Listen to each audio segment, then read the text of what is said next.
السلام علیکم ویور، آج کی اس لیٹسٹ ویڈیو میں ہم آپ کو بتائیں گے کہ season Ertugrul Ghazi season 2 episode number 7 میں کیا ہوتا ہے۔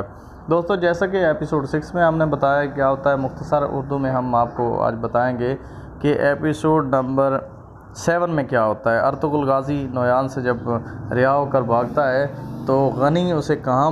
بچاتا ہے، کیسے بچاتا ہے اور کہاں لے کے جاتا ہے، عبد الرحمن اور حمزہ کو کیسے غدار قرار دیا جاتا ہے، دورگا قبیلے اور کائی قبیلے کا جو حملہ کرنے کا پروگرام ہوتا ہے منگولوں پر وہ کیسے ناکام ہوتا ہے، اور مزید بہت کچھ۔ تو دوستو، ہمارے چینل کو جلدی سے سبسکرائب کیجئے، ساتھ لگے بیل کے بٹن کو پریس کیجئے تاکہ ہمارے آنے والی ہر نئی ویڈیو آپ تک بآسانی پہنچ سکے۔ دوستو، ہوتا یوں ہے کہ ارطغرل غازی کیونکہ نویان کے جنگل سے آزاد ہو کر بھاگتا ہے تو اس کی فوج جو تنگوت وغیرہ اس کے پیچھے لگے ہوتے ہیں، اور ارطغرل غازی کو جب تلوار سے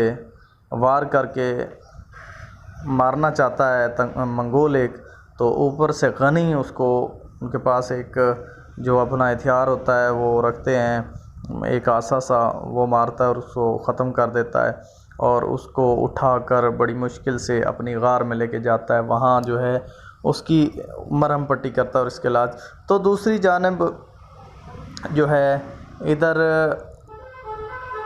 حملہ جو ہے دورگا اور کائی قبیلے کا ناکام ہو جاتا ہے۔ گھوڑوں پہ جو ہے ایسے وردیوں میں بھوسا وغیرہ بھر کے گھوڑے چھوڑے جاتے ہیں، جب حملہ کرتے ناکام ہو جاتا ہے تو اس کے بعد جو ہے منگولے حملہ آور ہو جاتے ہیں مسلمانوں پر،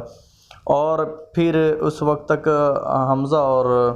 عبد الرحمن اس وقت تک نہیں پہنچتے تو تیمور کہتا ہے کہ ہم میں سے یقیناً کو غدار ہے، تو تیمور حمزہ اور عبد الرحمن کو غدار سمجھتا ہے، اور دوستو یوں جو ہے ایک نیا سلسلہ جو ہے لڑائی کا شروع ہو جاتا ہے، دورگا اور کائی قبیلے کے درمیان پھوٹ پڑنا شروع ہو جاتی ہے، اور پھر وہ غنی جو ہے